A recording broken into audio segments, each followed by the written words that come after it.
Hi guys, welcome back to my channel, Run with CT, and today we're going to be talking about one of the most fun and confusing shoes that I've ever ran in. That is the all-new Saucony Kinvara Pro. So what I mean about confusing is I'm just trying to figure out where does this shoe fit in their lineup when you have some of their most amazing models such as the Endorphin Speed 3 and the Endorphin Pro 3. Both amazing shoes, but is this shoe supposed to fit between them? I'm not really sure. So the regular Kinvara and the Kinvara Pro are completely different shoes. And you can definitely tell by that stack height. That stack height is pretty high compared to the regular one. And the overall design as far as any other comparisons, maybe up here seems, I think it's around this, it's the same as far as the look in that little like a suede piece that they both have in common. The upper looks almost the same as the other one, except there is a whole lot more room up here, and I'll get to that as well. But overall, they're entirely different shoes. They don't feel the same. There's not even close. So like this could be a completely different shoe. It could be Endorphin. Why not? So you have a stack height of 42 millimeter in the heel, 34 millimeters in the forefront, and an 8 millimeter drop. You have the Power Run Plus in the sock liner. You have the Power Run PB right below the foot, and then you also have the Power Run at the very bottom. You do have the carbon fiber plate. It's not a full length plate though. So when it comes to my size, I'm a US size min 10, and I believe it's 10 ounces or 283 grams. Simple mesh upper, nothing really special about it. It's really nice though. It's not super breathable, but at the same time, my feet doesn't boil in this shoe. You have a gusseted tongue as well, and I do like these little suede pieces on the side. We do have padding around the ankle collar, which is actually pretty good. It's not crazy, but it holds my foot in and it feels great as far as the run. I don't have any heel slippage at all in this shoe. Unlike the regular Kinvara, this shoe does have room in the toe box. Plenty of room, especially for feet like mine, flat and wide feet. So I have plenty of room up here.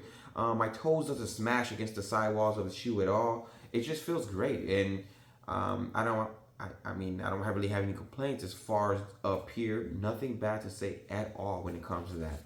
Now, the next thing is their midsole. They threw everything at the midsole. Now, what does that make of the ride? The crazy part is the fact that the shoe isn't super soft. When people see the shoe, they're like, dang, that's gotta be comfy. It's not that comfy. And I don't mean that in a bad way. The shoe starts off pretty stiff. And I mean stiff. But I'm not mad at that. I don't think that's a bad thing. Well, not for me. I know for some people, y'all feet are different. Some of you might not like that the shoes start off, that stiff.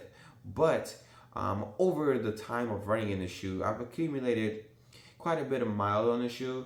And it has gotten softer, not super soft, but it has gotten softer to where it's feeling better for me. So I don't know if many people are putting that many miles to know, or to the point to where it does get softer. But if you do have the shoe, don't hate it just yet. It's gonna get better. Now the other thing is that carbon plate.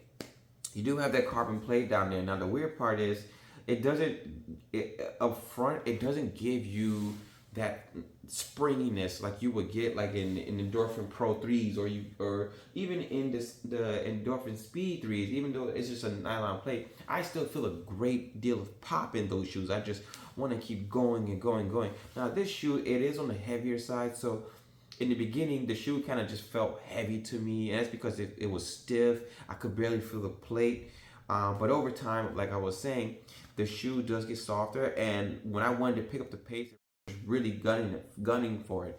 Now the crazy thing is, once I start slowing down, it feels like it's hard to get back to that pace again. And that's the problem I started to have this show. I was like, crap, I was doing great, and then I slowed down, and I feel like I have to try harder to get back up to that speed again. And maybe it's just me, but I really feel that when it's come to this shoe. And this shoe feels really stable. I like it. It feels real stable.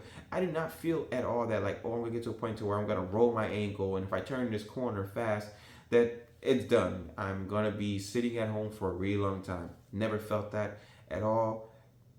Once again, that could be different with you, but when it comes to the actual performance of the shoe, it's a mixed bag, because I don't know what I prefer first. If do I want a super stiff ride and to keep it that way, or do I just want to continue to it till it gets softer, and who knows how much softer it will get over time. And as for right now, I did have one, I guess I wouldn't say it's a problem, just a minor situation. I found myself when I was, trying it out and getting those miles in, as far as testing it, I was doing just like cruise runs. I felt a little bit of stiffness happening with my thighs over the run, and I would do like 6 miles in this shoe. And by the time I got home, I just felt my thighs felt a little sore up here, and I felt like the shoe was really working them. As time went by of putting a few more miles in this shoe, my legs no longer feel that, and I guess because I'm starting to feel, the midsole get a lot softer. I'm still hesitating to take this shoe on a much longer run because I don't know if it's going to be that comfortable to take on runs. Like if I want to do a 13-mile run, I haven't done it yet. So I've been doing only 6 miles running. And for me, it's been great for that. And maybe I'll try it sometime soon to take it for a much longer run to see if it becomes a nightmare. I don't know if it becomes a nightmare or not for this shoe. I really want to try it out. All the super trainers, of course, because you got the race day ingredients, you got the carbon plate, but you also have the reliability of your standard daily trainer. So this shoe will not die anytime soon. And it's crazy because you don't have a lot of rubber at the bottom. You just have the exposed, foam of the shoe. But the thing is, some of it it's kind of mixed rubber anyways, and I have so much grip with this, so I don't really have any complaints on the grip either. For some of you that you might have some very confused thoughts on if you should buy this shoe or not, and I'm still confused about it too. I like this shoe, but I also just still trying to figure out where does this fit in, because this Endorphin Speed 3, it's still one of my favorite daily trainers. I love this thing. It's actually much lighter, maybe an ounce or so lighter than the Kinvara Pro, and it has a plate. You can feel the snapback, and then on top of that, the foam is softer. A little bit of flexibility. Pretty confusing on where does this fit in, and would you put it in your shoe rotation? For me, I'm gonna keep running in it. I'm gonna put more miles, and I'm going to see how it holds up. At 100 miles, because I'm not mad about the shoe. I still like it. I still think it's fun to run in. It's just, maybe I'll use it for recovery runs and just keep it at the low miles. See, I'm just trying to figure out where I can put this shoe. So, and it's more expensive than the Endorphin Speed 3 as well, at $180.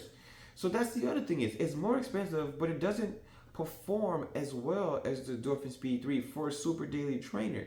And it just makes you think where the Endorphin Speed 3 still seems like a better deal when it comes to trying to figure out which shoe to go for. Save you a couple dollars and you get a better shoe as far as fun and responsiveness.